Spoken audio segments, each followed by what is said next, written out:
अबीर, मला आता अजिबात बरं वाटत नाहीये. नक्कीच काहीतरी मोठं आणि वाईट घडलं असणार. मला खात्री आहे मोनिका काकू किंवा माझी आजी कोणीतरी सावली टीचरला काहीतरी वाईट बोललं असणार, म्हणून सावली टीचर घर सोडून जायला तयार आहेत. हो, मलाही तसंच वाटत असतं बघ. अगं, या मोठ्या लोकांना का कळत नाही? सुपर हिरोला म्हणजे तुझ्या बाबांना ठीक करणारं दुसरं तिसरं कुणी नाही, तर ती फक्त माझी आईच असते. पुढे चाललाय बॅग घेऊन? आम्ही आमच्या घरी चाललो असतो. कोणाला विचारू? कोणी सांगितलं घरी जायला? पण मला तर माझी आई बोलली असते ना. जे काही तुझ्या आईने सांगितलं ते आता कॅन्सल झालंय.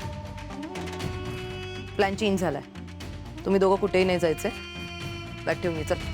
तुम्ही खोटं तर बोलत नसता ना? बारक्या, खरं खोटं मला विचारतोयस? आणि माझं खोटं वाटत असेल तर तुझ्या लाडक्या आईला जाऊन विचार, मी खरं बोलतीये की खोटं. आणि या घरात तुझी आई काय म्हणते हे नाही आहे इम्पॉर्टंट, मी काय सांगेन ते इम्पॉर्टंट आहे. आणि मी सांगते म्हणून तुम्ही दोघांनी या घराच्या बाहेर पाऊल सुद्धा नाही ठेवायचं आहे. सारंग जोवर पूर्णपणे बरा होत नाही तुम्ही हलू शकत नाही, कळलं? बॅग ठेव, चल.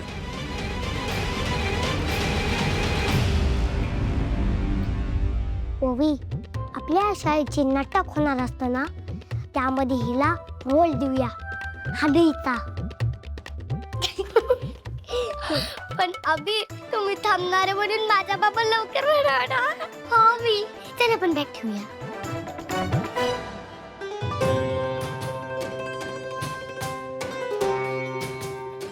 सावली, बस इथे.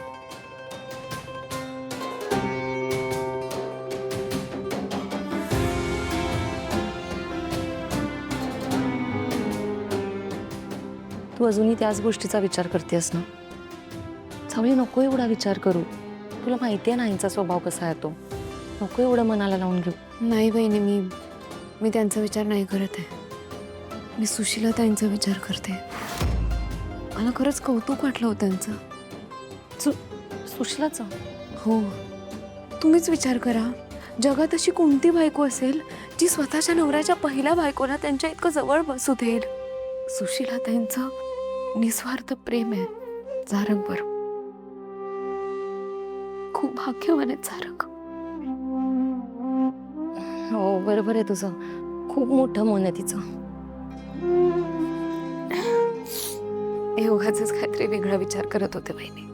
मला वाटलं होतं की झारंग सतत माझं नाव घेत आहेत, त्यात मी इथे आले तर माझ्यामुळे त्यांच्या नात्यात प्रॉब्लेम नको यायला. पण तसं काहीच झालं नाही. उलट त्या सुशीला ताई माझ्यासाठी तिलोत्तमा मॅडमशी वाद घालत होत्या. त्या झारंगसाठी माझ्या पुढे पदर पसरत होत्या. किती मोठी गोष्ट आहे ही. माझी खात्री पटली आहे बहिणी की सारंगला सुशीला ताईंसारखी समजूतदार आणि खूप प्रेम करणारी बायको मिळालेली.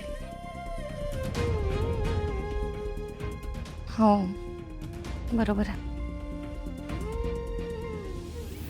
सुशीला वहिनीने फोन केला होता.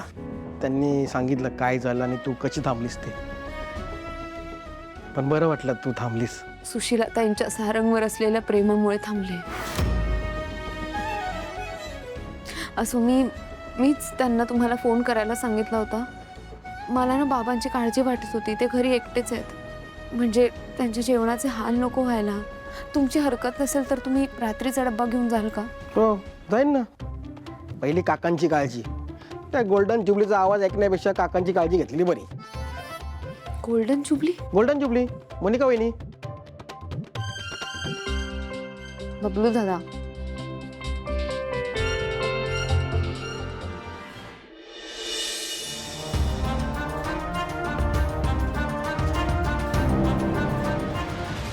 बापरे, ही म्हातारी अजूनही त्याच रागात धुसफुसते. नाही, हिला आत्ता शांत करायला हवं, नाहीतर ही बाई रागाच्या भरात परत काहीतरी नवीन गोंधळ घालेल आणि माझा सगळा प्लॅन फ्लॉप होईल. एक मिनिट. मोनिका प्लीज, तू जर का मला उपदेश द्यायला आली असशील किंवा मला शहाणपणा शिकवायला आली असशील तर प्लीज कृपा करून असं प्लीज करू नकोस. माझं आधीच डोकं खूप फिरलंय. कारण ती सावली माझ्या सारंगच्या कानात काय सांगत होती ते मी ऐकलंय, तू नाही. हो आई हो, सगळं मान्य आहे, पण तुम्ही प्लीज जरा शांत व्हा. तुम्ही इतका राग राग नका करून घेऊ, तुमचंच ब्लड प्रेशर वाढेल. आणि मी काय म्हणते, ती सावली बडबड करते, तिला करू देत ना. आता सारंग शुद्धीवर तरी आहे का? त्याला काय कळणार आहे ती काय बोलतेय, काही समजणार पण नाहीये. मग तुम्ही काय इतकी चिडचिड करून घेताय? आत्ता कळत नसेल त्याला, पण त्याला शुद्ध आल्यानंतर सुद्धा ही बाई थांबणार आहे. ती त्याला काही ना काहीतरी सांगतच राहणार निगेटिव्ह, आणि ह्याला ते पटणार. हा आपल्या विरोधात जाणार. नाही, ती खूप डेंजरस आहे. मी तुला खरंच सांगते. ती काय करते माहितीये, ती चॅप्टर आहे. ती ना त्याची सहानुभूती गोळा करायचा प्रयत्न करते. पण असं काय सांगत होते ती सारंगला? हेच की ती आपल्या घरातून निघाल्यानंतर तिच्यावर म्हणे कोणीतरी गुंड पाठवले होते. बापरे, गुंड? आई, गुंड पाठवलेले कोणीतरी?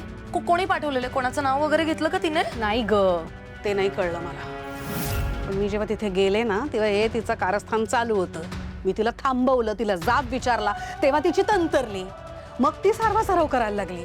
ती म्हणायला लागली, नाही नाही, मी असंच काहीतरी बडबड करत होते, असं खरं तर काहीच झालं नाही. मी असं काहीतरी सारंग सरांच्या कानात बोलले तर म्हणे की त्याला धक्का बसेल, त्याला जागेल. आता बोल.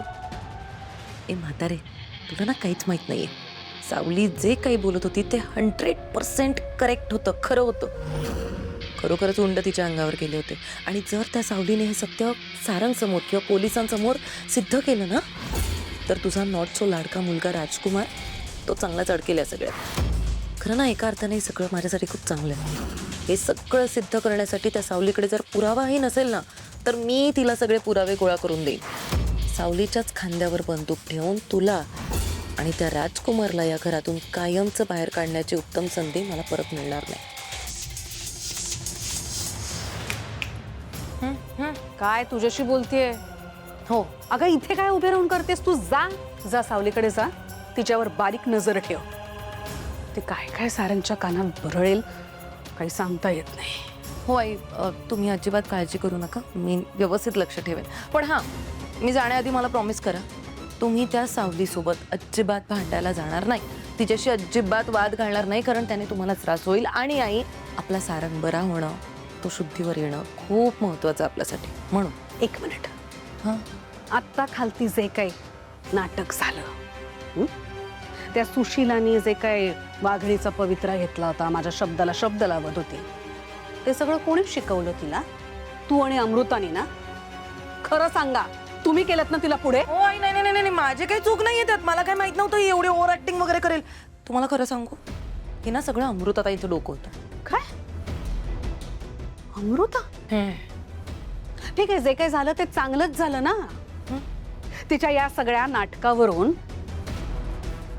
सावलीला कळलं असेल, तिची 100% खात्री पटली असेल की हे दोघं जण नवरा बायको सारंग सुशीला एकमेकांवर खरंच प्रेम करतात.